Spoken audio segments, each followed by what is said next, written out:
everyone, welcome back to the channel.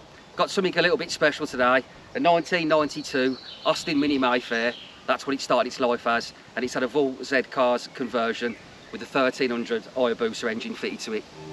Here it is.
Right, this is Craig, this is his motor.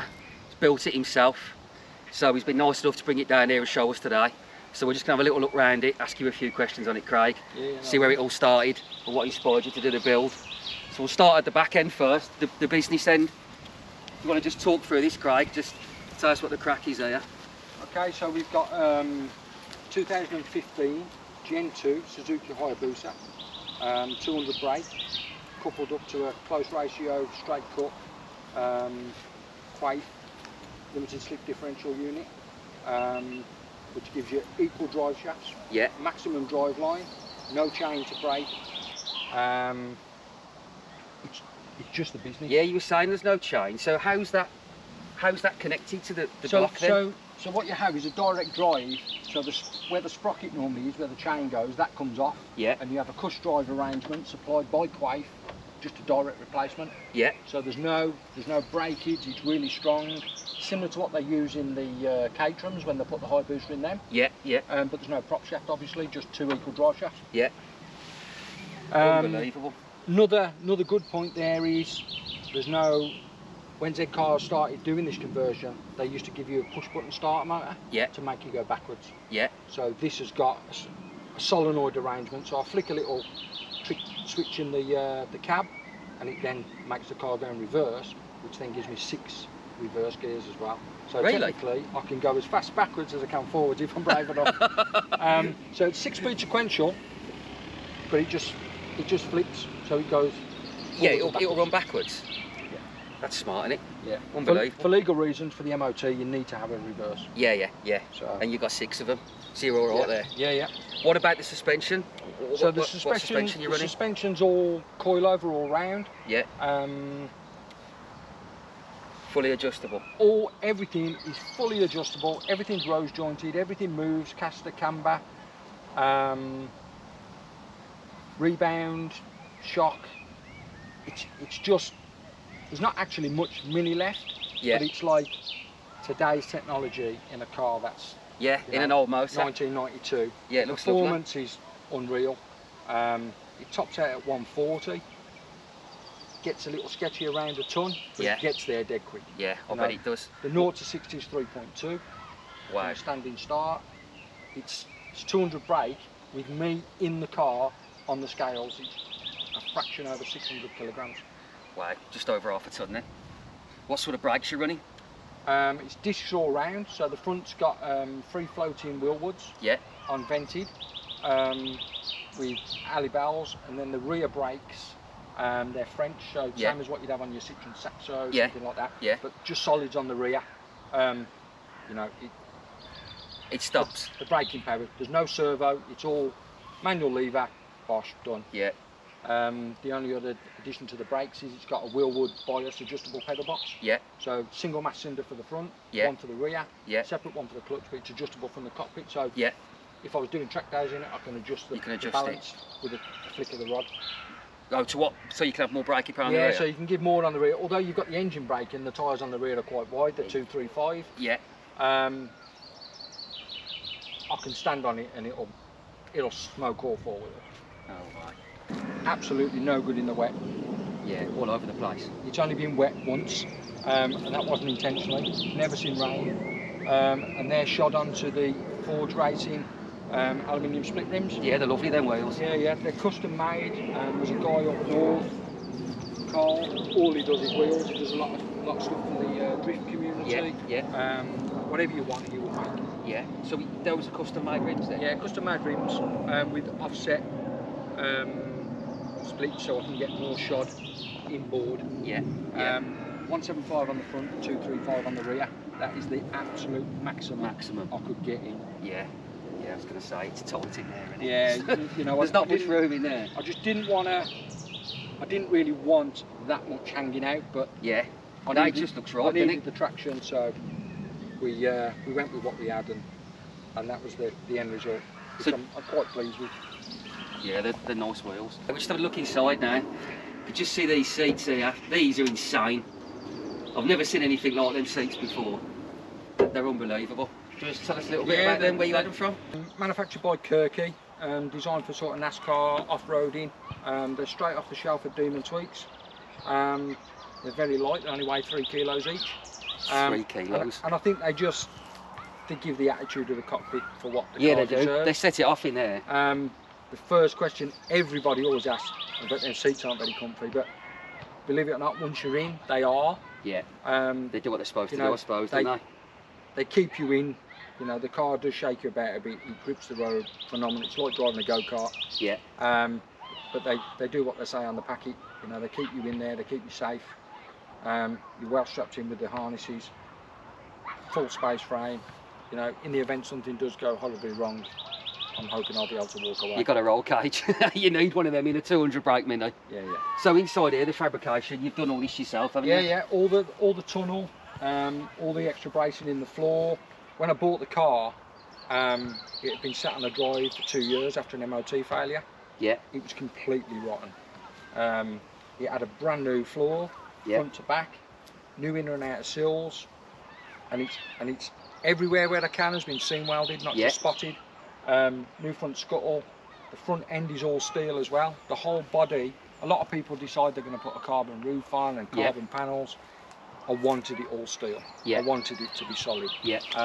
A lot of the guys put the fiberglass fronts on, take all the flitches out. Mine's all steel. It's still all steel in there, All steel. It's all in. I got my painter to raptor it inside and out. Yeah. Oh, is that bed liner? Is that what that is? Yeah, it's a 2-pack epoxy. It's almost like a stone chip, but it's a 2-pack epoxy. Yeah, I've been looking at that stuff. Rock hard. A lot of the green laners have them on the underside of the, like you say, for the load beds and all the underside of the Land Rovers. Yeah, it's rock solid. Even my painter said, it's that good. I'm gonna use it on some other cars that he's got. Oh, really? And he's actually spoken to the manufacturer, and they have actually told him he can thin it down so you can get a smooth finish out the gun as well as the stipple. But I wanted it as like a non-slip. Yeah. Because I don't run it with any carpets or anything. No, you don't want your feet slipping around. I just like that sort of finish on the inside. All the underside, all the engine bay, in the front, under the front wheel arches is all done with the same stuff. Oh, that's all done as well, yeah? And then the paint goes on the top. Yeah. A couple of other nice touches, like a carbon fibre. Yeah, the boot lid's nice.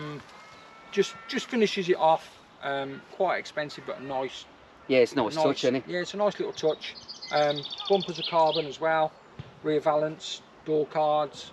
Company in Somerset that do it for me, that I found online. Really good service. Quality is really good as well.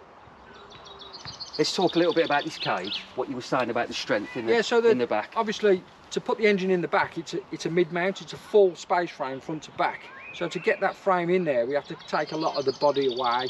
So there's no rear pockets, there's no rear floor, there's no heel board where all the Mini original would get its strength from. Yeah. So all that comes out, and believe it or not, before the actual braces was added, you can press on the rear of the car and the whole thing would move around.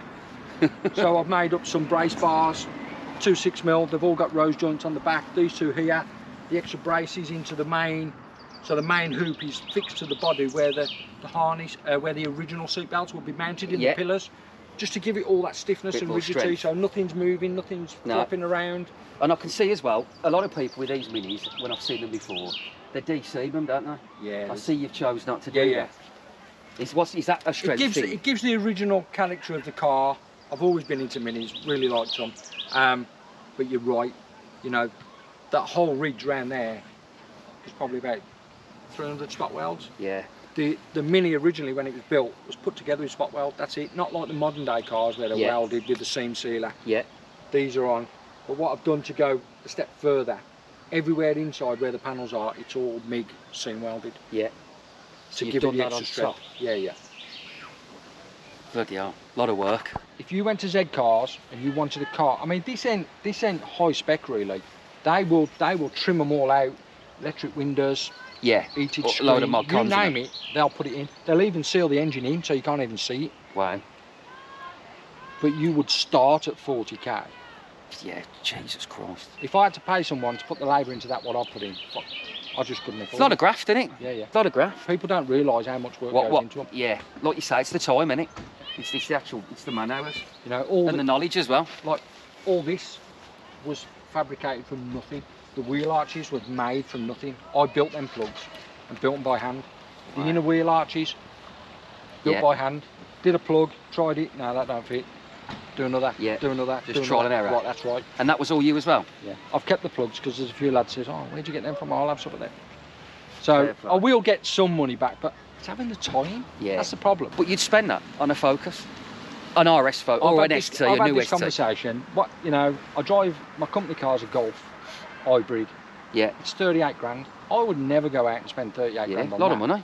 But you buy like you say, Ford Fiesta, ST, they're getting robbed left, right. But you don't get near this performance in something like that. No. You ain't going to get the performance or the fun, are you? Don't, you know, I pull up at the petrol station, I've got guys going. Yeah, just drooling over it. What's that, mate? Everybody likes a Mini, don't they? Everybody likes a Mini. I do Mini shows because I'm in the Mini Club.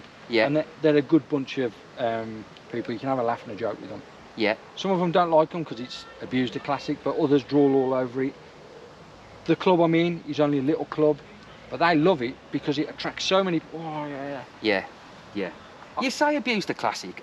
They built enough of them for you to do this, didn't they? This yeah. one? I mean, you know what I mean? You know, for me, I've give it a breath of fresh air. It all depends what you're into, doesn't it? I don't think if you hadn't put the engine in, you ain't going to be rolling around in a 1 litre Mini, are you? No. Having the same fun. You're just not going to do it. I'd just be spending far too much money on an A-series making it go fast. Yeah. And so, really, these were begging to have this done, weren't they? All them years ago. When done that. This is what I'm into. You know, I tend to do a few retro shows as well. Yeah. Where I'm mixing it up with the young kids in the Fiestas now. Yeah. But you know, it cost me 200 quid a year to insure. Is that all it is? Yeah, 196 quid. Fully comp, agreed value, 30 grand. Yeah, you can't argue with that, can you? That's a bargain. Yeah. So is that because it's classic, I suppose? Is that it's some classic, sort of classic? It's limited to 3,000 mile a year. I'm never going to do that. No, like you say, it's just a toy, isn't it? Yeah. And it ain't going to go out in the wet. You know, it has an MOT. It costs me 15 quid a month, I think, to tax. Yeah. When it's on the road. Yeah. 200 quid a year to insure. You can't argue with that, can you? I can't argue with that. So this is the fuel cell here, isn't it? Yeah. So aluminium fuel cell. It's fitted with a Range Rover P38 fuel pump. Yeah. Why is that? Is that just because it can deliver the juice? It's a nice big unit. Pumps out plenty of juice. Don't have to run a pressure regulator or anything like that. Yeah. It ties straight up with the booster. Yeah. So what, mate, is that something you discovered for yourself? Or? Z Cars did all the R&D on that. Yeah. That's what they provided. So you just went with it? If it works, why would I change it? It fits, they supply the tank, bosh, done. Yeah. It's just something else I haven't had to play with. The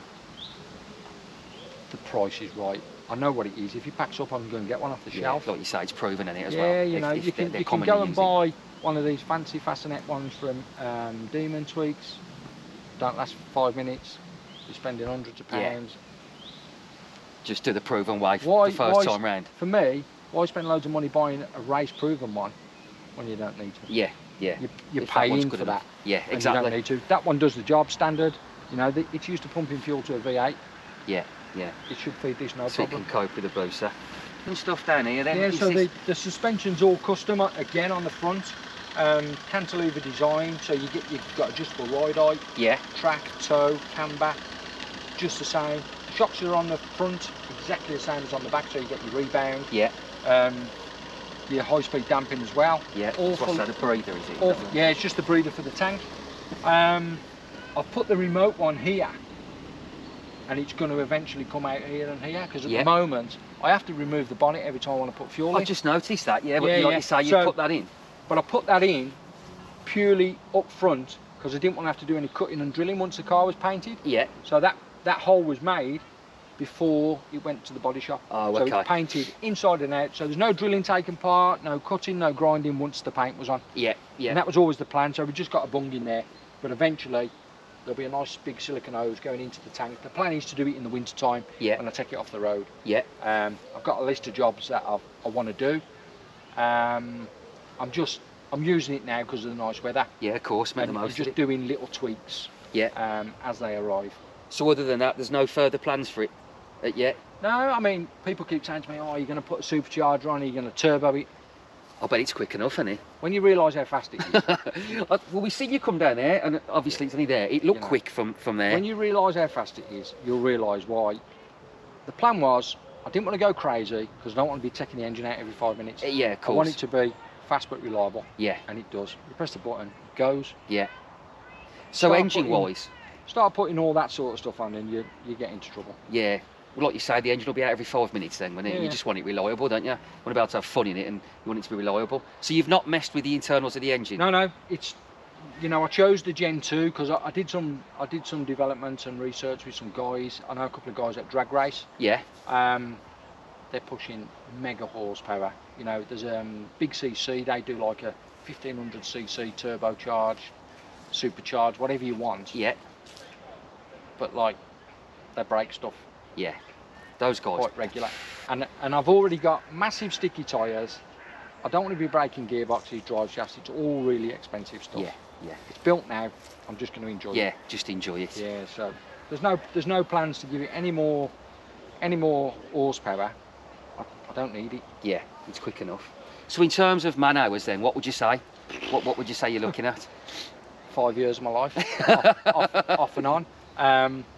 Bought the car in 2015, had a slight setback because I had to have a backup, so I didn't touch it really for 12 months. I just gathered some stuff and started putting money aside.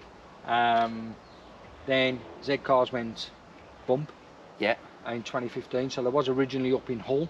I managed to get everything I'd paid for, but I had to go up there and argue with the acid liquidators. And then I befriended the new owner, who always was a Z car fan. So he knew about Z cars because he owned two. He then decided to buy the company and continue it. But in a slightly different direction. He does more. He will do things properly, should I say? He's a businessman anyway. So I know for the fact he has outsourced. They do the build. They then give that prototype to Safety Devices now. And Safety Devices build however many frames they want.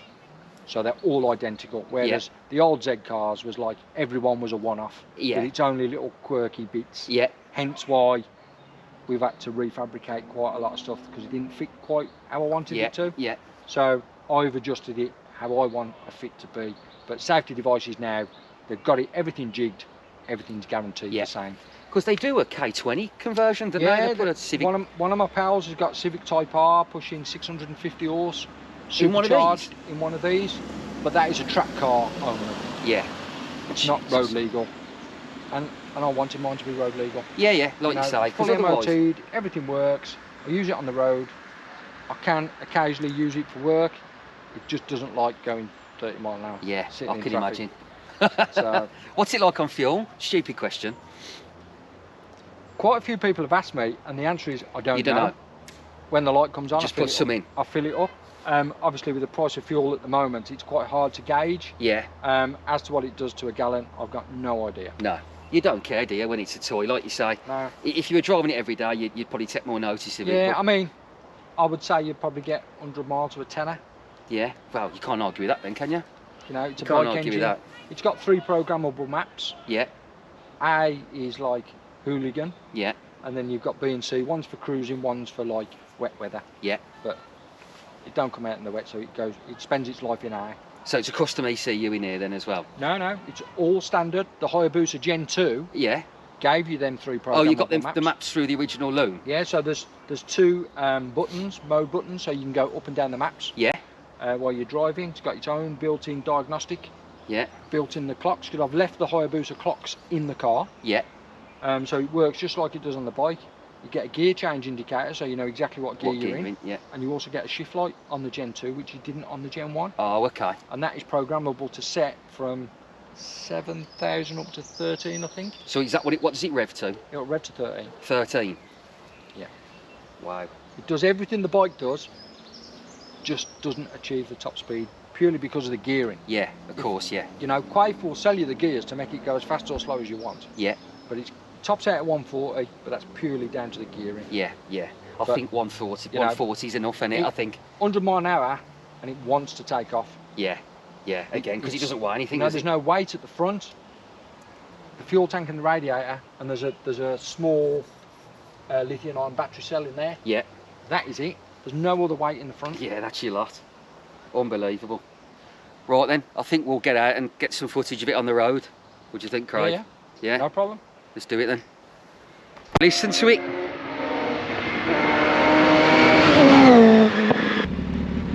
Mum, you might get your own back now.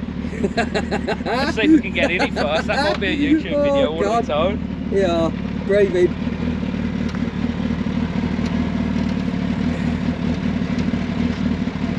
Comfy. I'm in anyway. How you sat on the pan?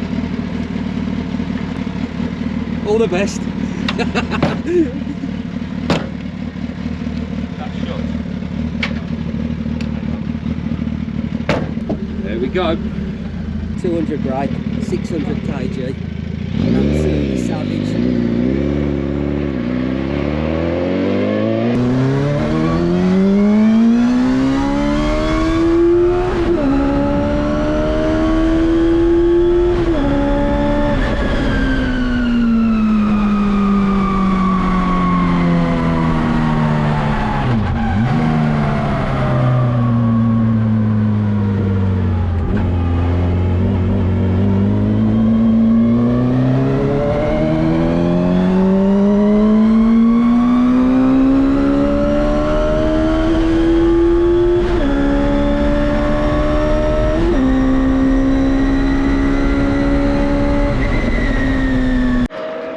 Here he comes. Z-Car's monster. Wow.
Get Burns in here.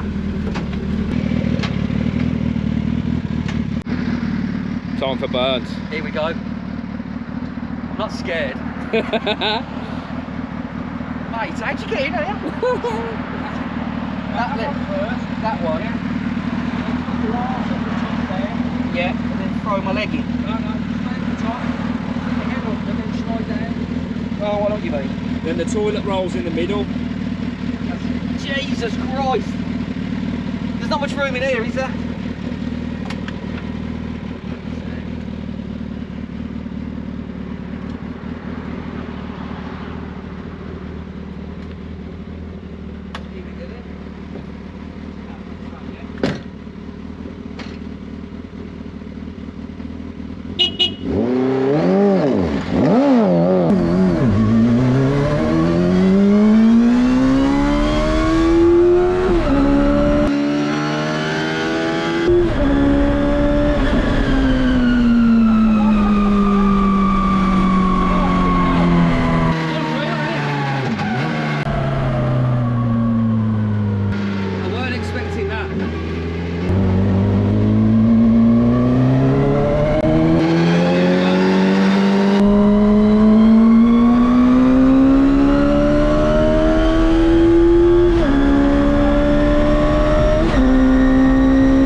Looks quick.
Unreal, isn't it, that? Yeah. I've never felt anything like that. You feel like you're on a bike, you're on a bike. Yeah, yeah. That's what the power's like. Oh, that's up first. I was taking the mick out of you. I can't get out. Where do I get out? Through the roof. I can't get out. Jesus Christ. What a beast. Right, that wraps it up for this one. This thing is insane. My brain's just trying to get around what just happened. I hope the footage shows how quick this thing is, because that was just absolutely mental. Just like to say a big thanks to Craig for bringing it down. It's been unreal. So don't forget to like and subscribe, and we'll try and get a few more videos like this out. Catch you on the next one.